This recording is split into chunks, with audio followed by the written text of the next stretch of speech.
Hi, everybody. Welcome to the On Fire Show. This is host Daryl McKell Brooks. I'm having these technical difficulties, but we're going to keep trying. Mr. Having the Philadelphia Eagles. And I'm waiting for him to log on so we can try and get this interview started. Welcome to America. Yeah, Facebook.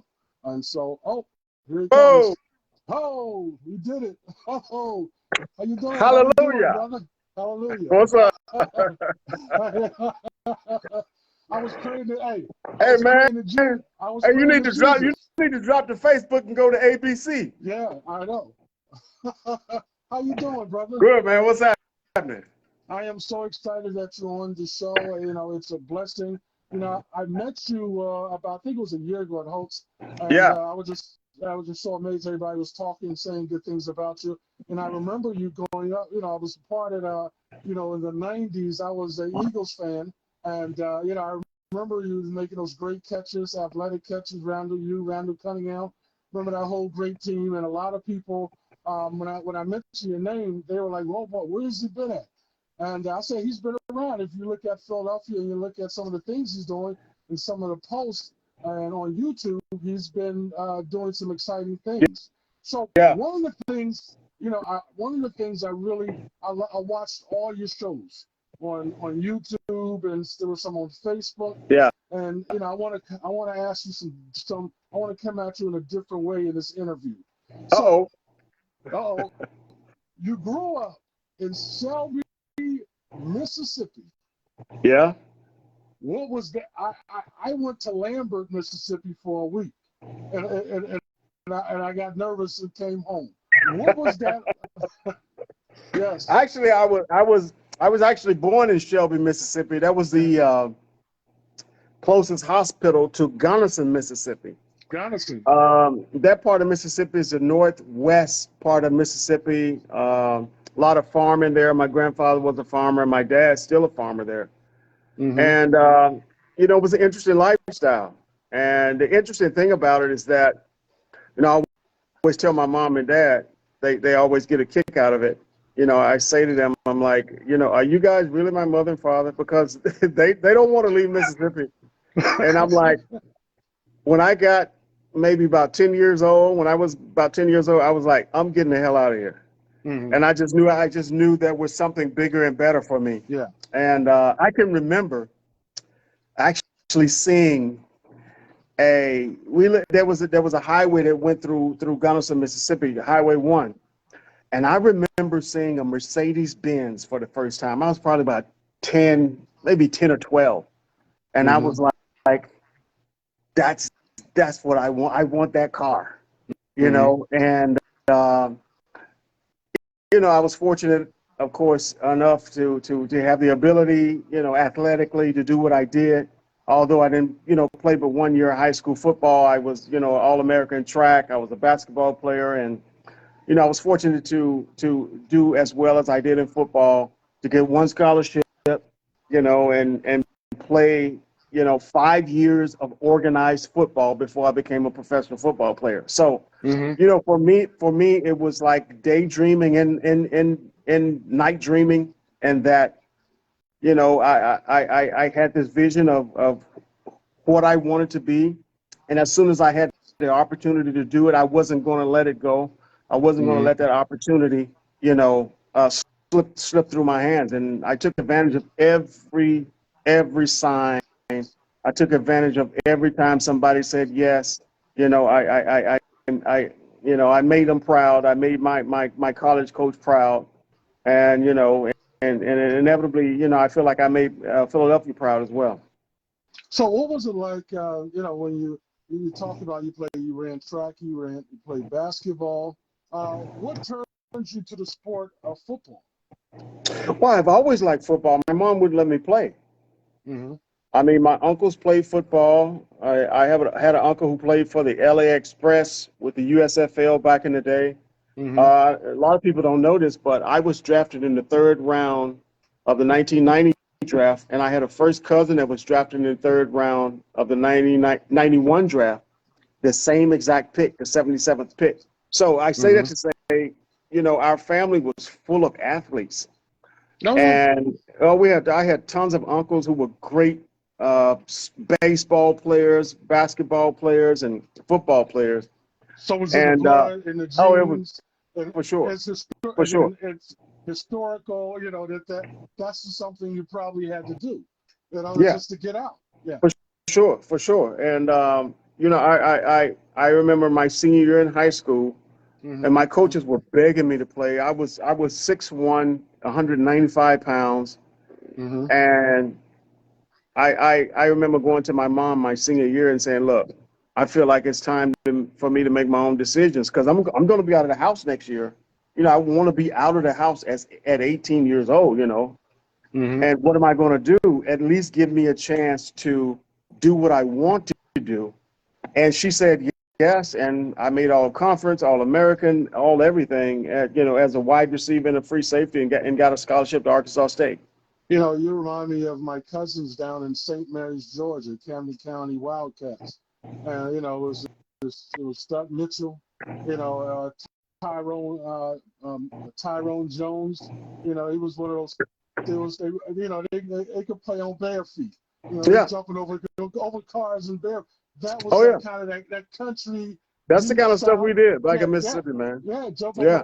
cars. You know, just and you were and then the players I remember in high school watching them, and they were older than me, but they were some rotten, nasty, dirty play. I mean, you know, they would take your helmet Oh from yeah. you and tell you to come get it Oh to the yeah. other team.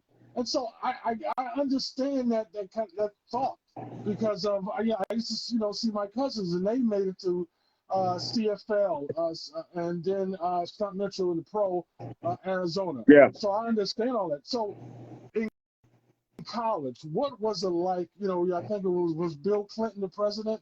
I mean, well, Bill Clinton the governor of Arkansas. So what was it like in Arkansas State?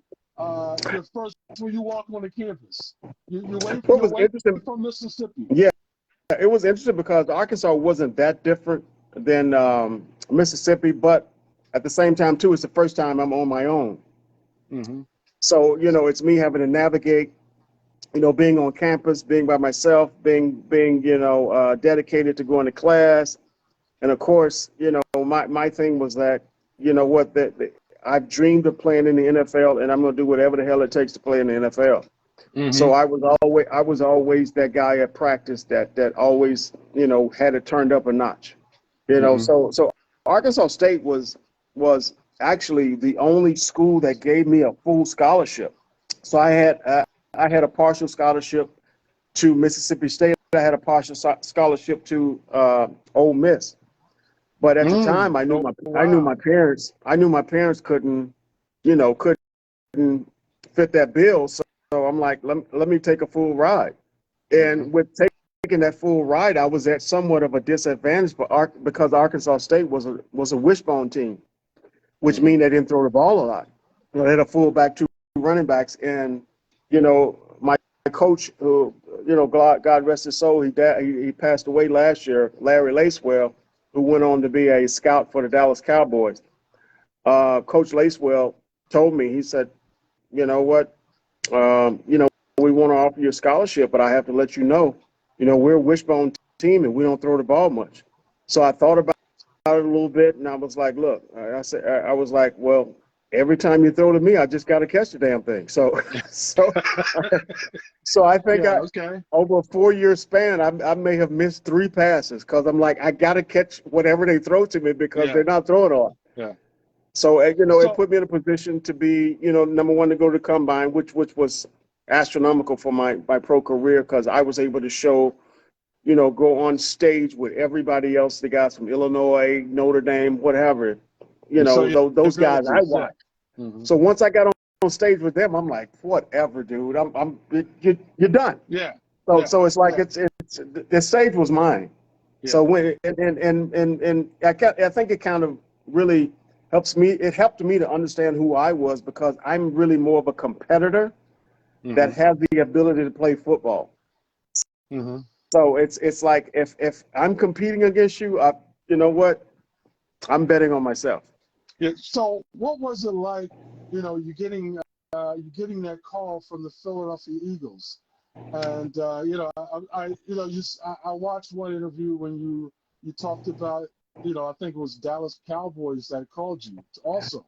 So who you thought that was going to pick you? Well, actually, the Jets told me that they were going to draft me, Uh-huh. and Dallas showed more interest than anybody else. Mm-hmm. Never heard from anybody from Philadelphia. Mm-hmm. So it kind of caught me off guard. I was at my apartment there in Arkansas State, and interestingly, of course, we had phones that were in our apartments at that point. You pick up the phone, and now everybody Yeah. has a cell phone. Yeah. So I can remember just kind of sitting there, and there were a couple of buddies that, of course, had my number, so they called to see if I was drafted yet. Mm-hmm. So the phone rang, and I'm like, oh my goodness. I'm like, hello, and they're like, you get drafted? I'm like, stop calling me, dude. This is the line that they're going to call on. Yeah. Yeah. So I get that. of course the third round comes, and as a matter of fact, I was projected to go between 3 and 4, but the Jets had, I think they had a second round pick. So once the second round passed, I'm like, oh, maybe 3 or 4, and it was 12 rounds back then.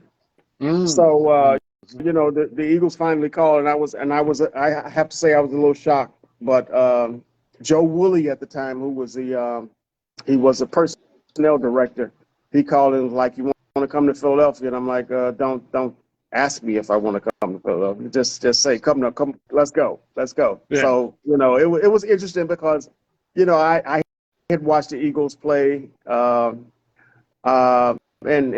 I was a fan of just the NFL and just watching everybody. So just to think that I was going to go play with Reggie White, Seth Joyner, Randall Cunningham, I was like, wow, this was amazing. Super team. That was like a super team almost. Oh my God, it was amazing. Yeah. I mean, especially that defense, and it looks like that defense is coming back based on what they did in the draft. So one of the questions I want to ask you, and I interviewed Fred the Hammer Williamson. He's been on the show, and he talked about, he had to make that phone call to his buddies, let them know that he was on an NFL team. And did you ever have that experience once you made it, that they say you got to call, don't come back home, don't come back to your area unless you made the football team? Did you have that experience? No, like, not really. Yeah. No, not really. I think once I became, like, quote unquote, this star at Arkansas State, I think we were all kind of anticipating it. I have a few buddies from high school come and watch me play, and I would just like turn it out. We were Division I AA, so we played some schools. I mean, the biggest school we played was probably Ole Miss, Mississippi State, and the big games I really got up for, and I had great games against Ole Miss. Those were the games that really kind of, set me apart, because we were playing against, 1A teams that were viable, the SEC teams. But, no, I didn't. I think to some degree we anticipated, for myself and for my family, we anticipated that, based on the success that I was having, that I would possibly get a shot. And, I didn't go in thinking I would go whatever round. I was just like, hey, look, whatever round it happens, it just really doesn't make a difference. As long as someone makes a call and put me on the practice field, it's over. So that was the attitude that I had. That's awesome, because I talked to my cousins. I was like, they had that attitude. They were bold. You guys were bold. Y'all were you were sure of yourself. You know what I mean? And to have that personality and grow up thinking that way, that tells you a lot about your family and the culture around you. Yeah. You said you had a culture, that football coach, basketball, family members.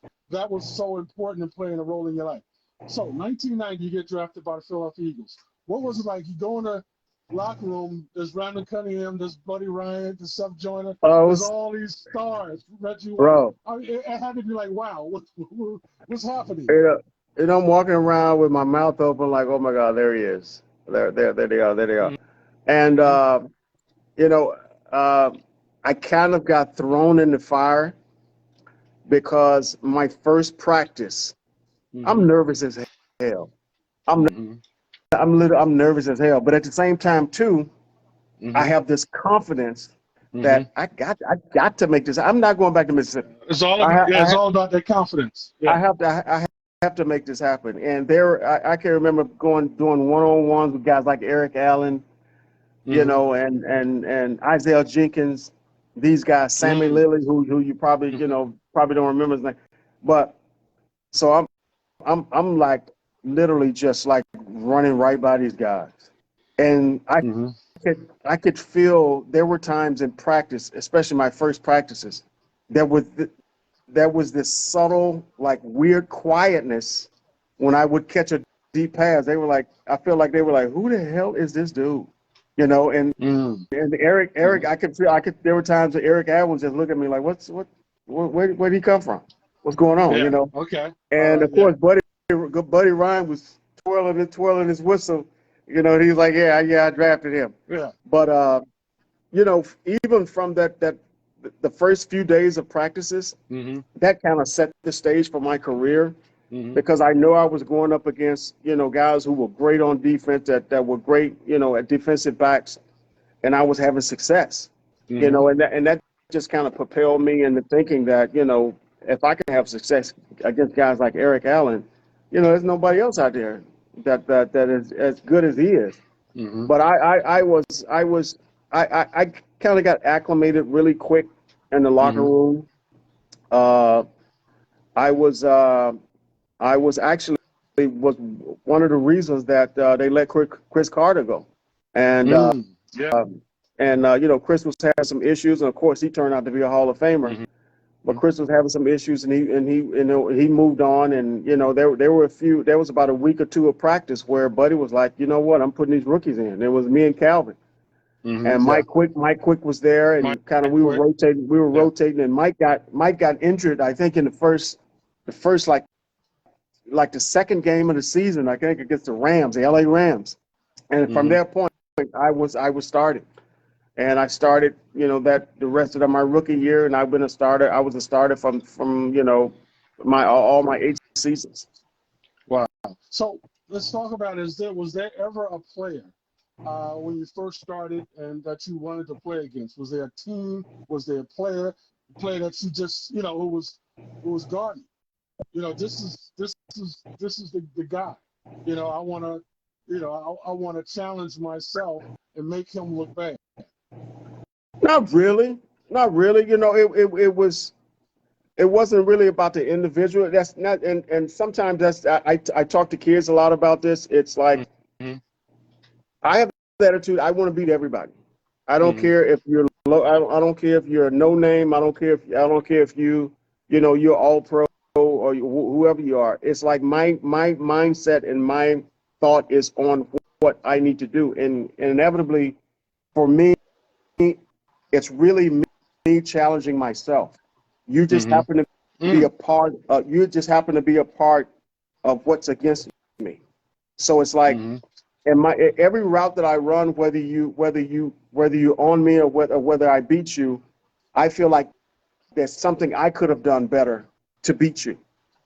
So I Mm-hmm. mean, and there are times guys, guess routes or whatever, and they just kind of in the way, or they're playing a zone defense, and you run a corner route and guys just right there. But when it's one-on-one, when it's a high level of competition, it's like I put everything on me because Mm-hmm. in my opinion, you're relevant because I've studied you and I figured you out, and for me, it's about doing exactly what I need to do to beat you because you're Okay. relevant to me. Oh, okay. So let's talk about your ethic, your workout ethic. What was it like working out? Did how many times did you work out a day? Was you lifting weights? Yeah. What was your workout ethic? Well, initially, I didn't lift as heavy because I didn't really need to build muscle. Mm-hmm. I was 6'2". I'm about 210. Well, I was about 210 pounds, not 210 now. Oh, But and I just kind of wanted to stay between 210 and 212, so I didn't lift heavy. So I mm-hmm. just did a lot of reps, and I always toned. My hardest workouts. I mean, the games were easy. The Mm-hmm. off-season workouts really just kind of poured it. You just kind of poured it all out. We used to work out actually in Arizona when it's like 110 degrees. So I mean, coming back to Philadelphia in August, September was nothing after working out in Scottsdale. When it's literally it's just the fire is just falling out of the sky. So Yeah, it I can it, it imagine. it's just kind of like for you as an individual, just preparing yourself, to be the best you can be. And at times, there are times when you just kind of course, you have to take your time off. And I was able to be actually have a trainer out there that understood really how to manage it and how to navigate through it. Where it wasn't just a grind every day all through the summer. I took my time off. I had a few beers here and there, had some bourbon here and there, and Yeah. we just did exactly what needed to be done. Hmm. And one of my biggest things was just being flexible. So I went to a stretching program where I was flexible enough because I was fast as heck and I was always pulling muscles. Hmm. So I finally buckled down and got in a stretching program where I was a little more flexible. Hmm.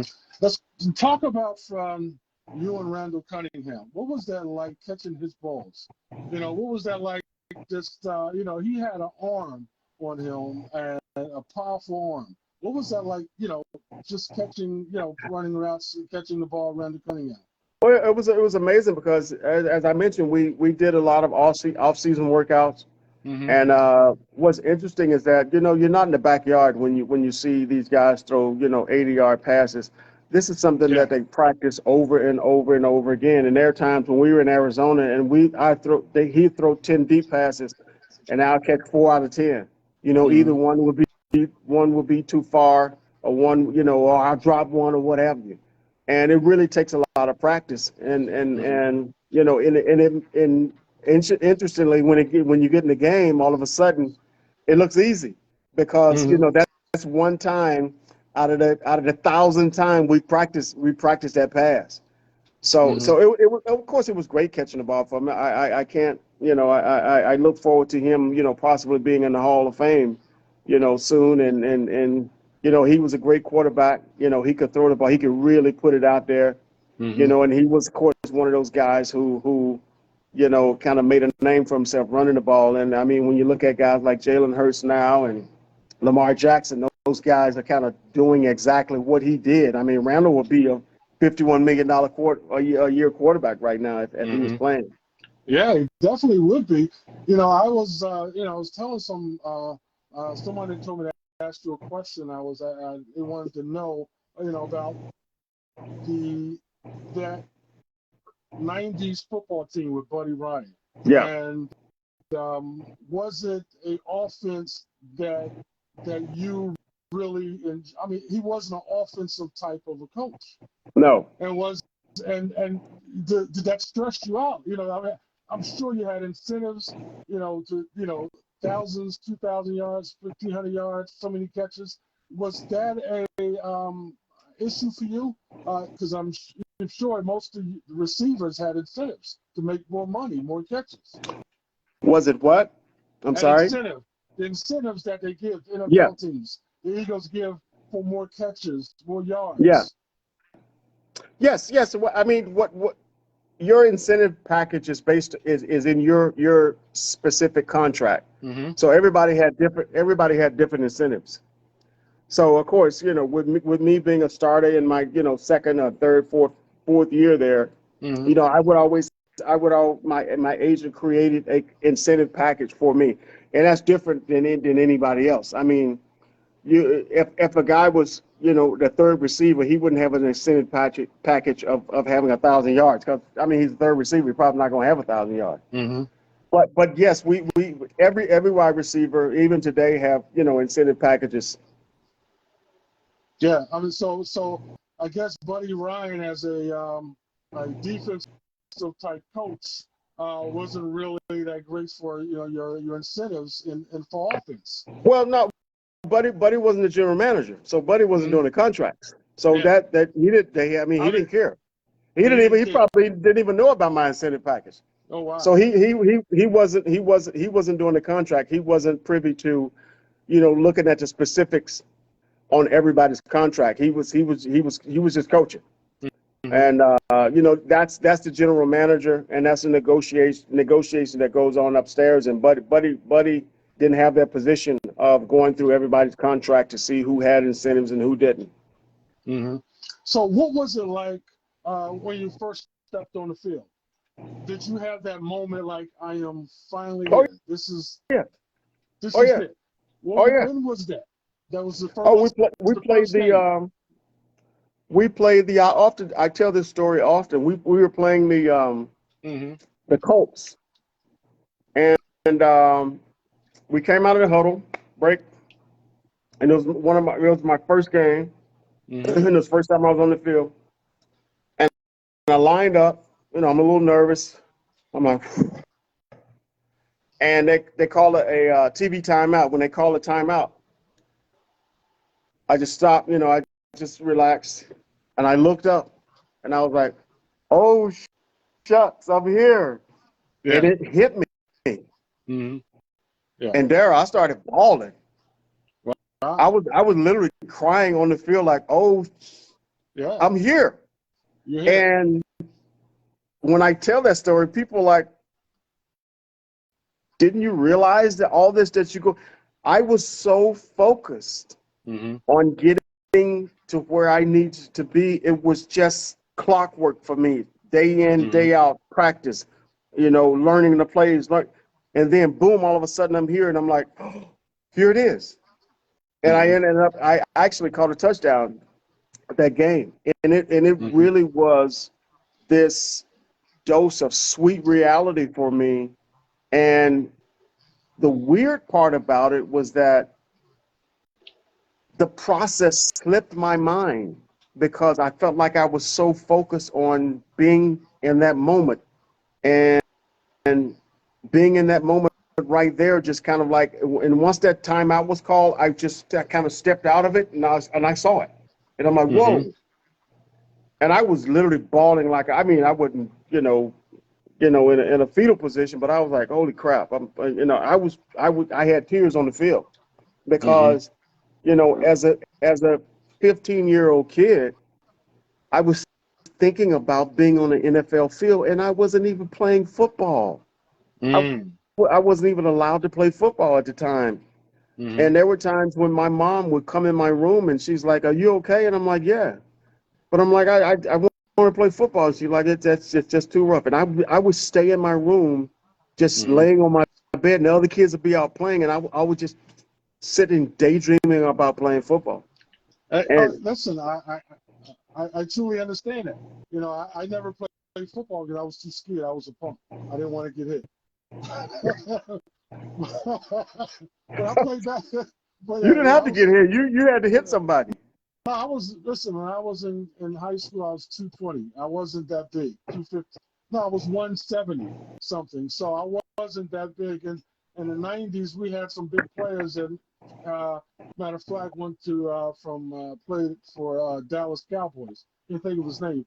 So, I understand that kind of that thinking and that vision because a lot of kids that grow up in these areas, Yeah, they have that thinking, that thought that they're sitting around. I want to play football. I want to play basketball.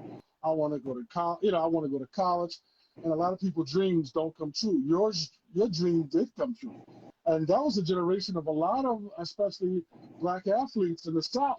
I mean, you guys, listen, you guys, Mississippi, Alabama, yeah. Georgia, Florida, you know what I mean? All through those, Texas. Texas, yeah, all y'all was coming out. And, that was amazing. So, one of the questions I want to ask you is, after you leave the Eagles and you go to Miami, what was that like? How was your thinking when you went to Miami? Well, it was interesting because I knew at that point, uh, you know, the Eagles actually didn't re-sign me. They were going another way.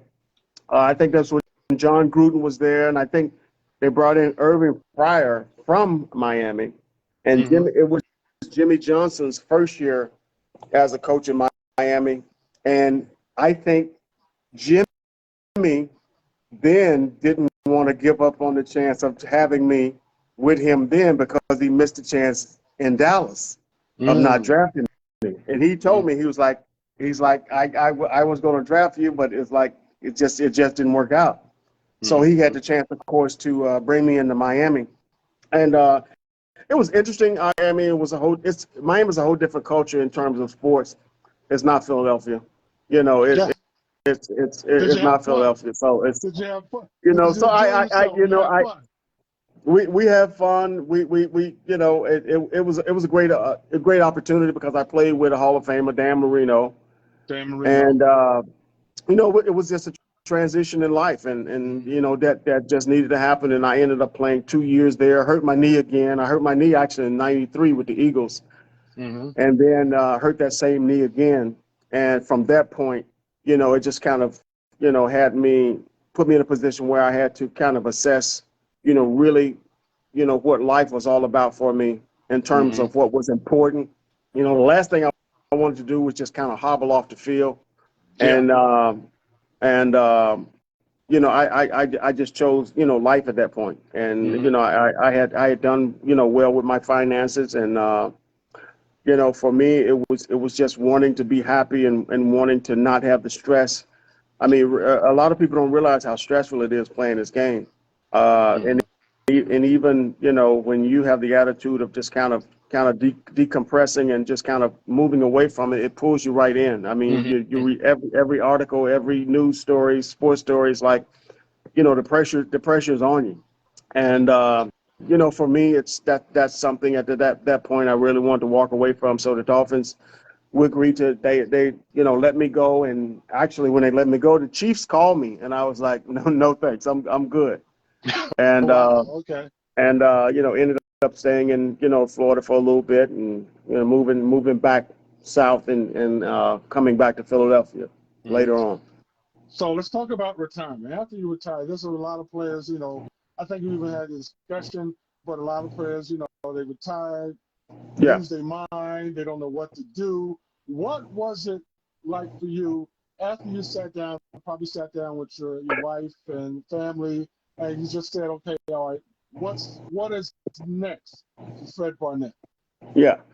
Well, actually, right before I retired, I opened up a couple of stores in there in Western Florida, which is west of Fort Lauderdale. You know, interestingly for me, and um, a lot of people who really know me understand this about me, is that, you know, I never really wanted to be this famous guy. Uh, you know, there there are times. I mean, I'm actually in Costa Rica now, and there are a few people who found out who I was, and they were like, I didn't know it. I'm like, I did, you know, what difference does it make? And so I never was that guy who had to stay in the spotlight. I mean, even now, you know, people ask me about, hey, what's going on with the Eagles? I can tell you, I have no idea. You know, I have, you know, I'm living this life. But I started a business, opened up actually a chain of smoothie stores in South Florida. And, you know, that was about 4 or 5 years. And from there, I went on to Memphis, Tennessee, and from there I came back to Philadelphia and started actually a clothing line. So I say that to say it's there were so many other things that I needed to do and wanted to do to just kind of gratify, you know, who I was inside, because I was always a guy who I feel like I'm very entrepreneurial. Well, in the process of buying a company now. I love fashion, so I had the chance of having my own necktie line. I'd fly to Milan and create my line and bring it back to Philly rather. So that was something that's very enjoyable for me, and I really enjoyed that experience. Of course, it didn't turn out to be, Ralph Lauren, but it was something that I was very proud of, and I really enjoyed doing it. I'm glad I decided to do it. But So you kind of, yeah, so you kind of stayed out of the sports, you know, a yeah. commentator, you just left that alone. I think that was a conscious decision. Well, I did do a little because I got a few calls when I was in Philadelphia to do some radio, and I ended up doing some pre and post game radio. Mm-hmm. And it was good. It was cool. I enjoyed it, but I wasn't that type of guy who really wanted to get drenched, re-drenched rather in football. And Uh-huh. I don't look at the guys who have that desire any different than I look at myself. It's just that I have a different desire. I look at some guys and they've been trying to ever since they've been retired. They've been trying to coach. They're keeping up with the team. They know exactly what's going on. I got my cousin who got drafted by the Chiefs and played with the Chiefs. He's like a Chiefs ambassador, and he's always at the game, and he's standing on. I'm like, dude, go get a life. Yeah. But they did win the Super Bowl. Yeah. But they Pretty did much. win the Super Bowl. So I don't discount those guys who Mhm. who are trying to reconnect with football in any way. But I'm just not there, and I do understand who I was to Philadelphia, who I was to the Eagles, who I was to the NFL, and that there are people who see me and say, "Oh my God, I remember that play. Give me an autograph." And I'm like, "Sure, no problem." And I get that, but it's I as I mentioned earlier, I have this spirit of being a competitor more than anything. Mm-hmm. And football was one of the stages for me to kind of exert that competitiveness. Mm-hmm. Awesome. Well, listen, I don't want to take up too much of your time, and you're in Costa Rica. You want to go out, enjoy You yourself, know, go I to the beach, I, relax. I met this yoga retreat. My wife is doing a Wow. yoga retreat the whole week. Mm-hmm. So I got time to smoke a cigar, and I'm reading a All book. right. I'm All reading right. the Widow Clicquot. We love Veuve Clicquot champagne, so I'm reading about Veuve Clicquot's Mm-hmm. history, Uh-huh. and so I get a little time to just kind of relax and just kind of just Well, regather. I'm waiting for you to read 37. Welcome to America. You got that I'm with you? sorry. Oh, wait. Well, I'm waiting for you to read Welcome to America. I'm sorry, I didn't hear you. I'm waiting for you to read Welcome to America. You got to Welcome read. to America. Oh, my book. I gave you a copy of my book. You got Oh to yeah, read yeah, yeah, that. yeah. All Okay, yeah, right. yeah, Don't yes. worry about it. Don't worry about it. But I got it. I so, got it. the interview I did with Fred the Hammer Williamson, Yeah. and his major was architecture in college. And what was your major in college? Criminal justice. I Uh-huh. I I would have made the perfect policeman because Okay. for me, I'm a very Jumping over. one thing that the one thing about me is Uh-huh. that I'm not an insecure guy. I'm Mm-hmm. not threatened easily. I'm Mm-hmm. not afraid of anything. Okay. And I feel like, and I think we're going to kind of float to another subject here.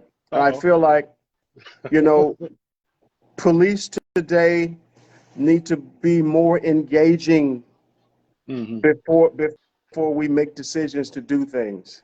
If Mm. I see Yeah. somebody running, I'm like, why are you running? Yeah. Come talk to me. Yeah, Yeah. let's figure this out Yeah. instead of Yeah. you Yeah. know that. So I think when for me, I wanted to be a policeman that protected my neighborhood, protected my people, and have those people know exactly who I am. Mm-hmm. And I think that's something that's missing in communities, missing in neighborhoods Mm-hmm. where policemen are riding around and even when people speak, they won't even speak back to people. And Yeah. I say It's that from experience. yeah. There were times when I was in Philadelphia when all this kind of police stuff started happening. I found myself just kind of looking at policemen and waving at them, and they looking at me like, "Why are you waving at me?" And I'm like, "Why not? You protecting? This is our community. Yeah. Mm-hmm. Why won't you say, hey, how you doing?" And Yeah. and so I It's mean not. that's It's that's not that's a hard. whole nother that's Yeah. a whole nother subject. It's In relationships are everything. yeah. It's not hard to just be nice, wave, nod your Yeah. head, hello, how you doing? And I was in Philadelphia. Being in Philadelphia, there are people, especially older ladies, that have problems getting on the bus. It's not a hard thing to help someone on the bus or Yeah. on the train. Help them, with their groceries. Every day if someone says, excuse me, son, can you help me with my bags? Or, I helped the lady giving her, she had a bottle of water, big bottle of water. And Yeah. can you please put this in my car? And I looked at her and said, yes, not a problem. And it's so easy to be nice. And Yeah. you get blessings with that, just helping people. So that's important. I guess that's our generation. You're 2 years older than me. You're 56. I'm 54. And listen, I don't know. Did your mama take you to church 3-4 times a week? Oh, not 3 times a week, but the one thing about me, I knew right from wrong. Oh yeah. And the one thing that I instill in my kids, Mm-hmm. is to be compassionate, and to be nice to people, and that's the same way I was brought up. Yeah, I'm why be mean? Why be yeah, mean to anybody? yeah. Just be nice. You I mean, know. I was grew up in the city of Trenton, went down to St. Mary's, Georgia. My stay with my grandmother, Mama Yeah. Gracie. I thought she was a saint. She took me to church. I went to church maybe 4 or 5 days a week. Oh gosh, Two, yeah. yeah, two That's a lot. churches, maybe You two or you three. speaking in tongues, then, weren't you?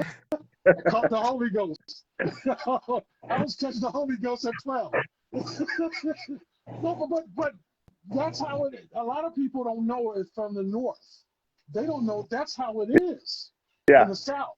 You go to listen. You got to go to church. Ain't no sitting home on Sunday morning. You got to go to church. And then come home, eat supper, and then have the preacher come over your house and eat dinner with you. The preacher get the first goods. So that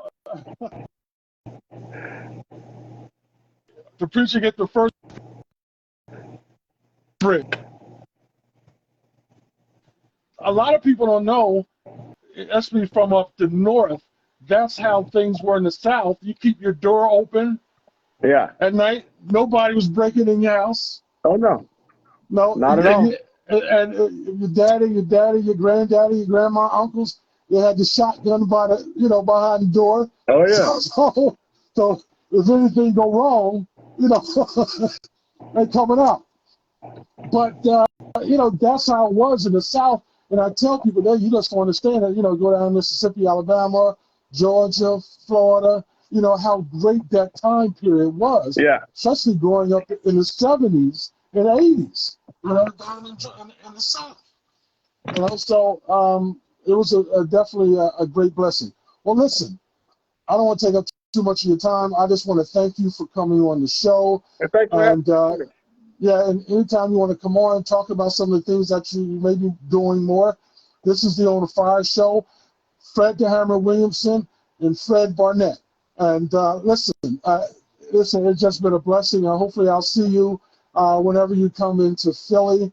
And I thank you. I'm going to send this out. And I wanted to do this interview different from all the other interviews that I've seen you on.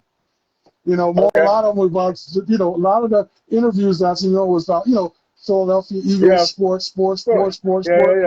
Yeah. I wanted the people to know about you growing up. What was it like? Yeah. Your views, ideas coming up in Mississippi. What was it like? All these different things. And listen, I am proud of you. A lot of, especially in the African American community, are proud of you for the things you accomplished, and you survived. Yeah. And you got a brain. You did. Yeah, you survived. So listen, I just want to thank you for coming on. God bless you and your family. Take care. Thank you for coming on the Fire Show. I'm going to send this to Fred the Hammer. Fred the Hammer Williamson. He's going to get this as soon as it's over. I'm going to send it to him. Yeah, so listen, I thank you. God bless. And I'll catch you next time. Appreciate it, buddy. Peace. Thanks, Daryl. Thank you.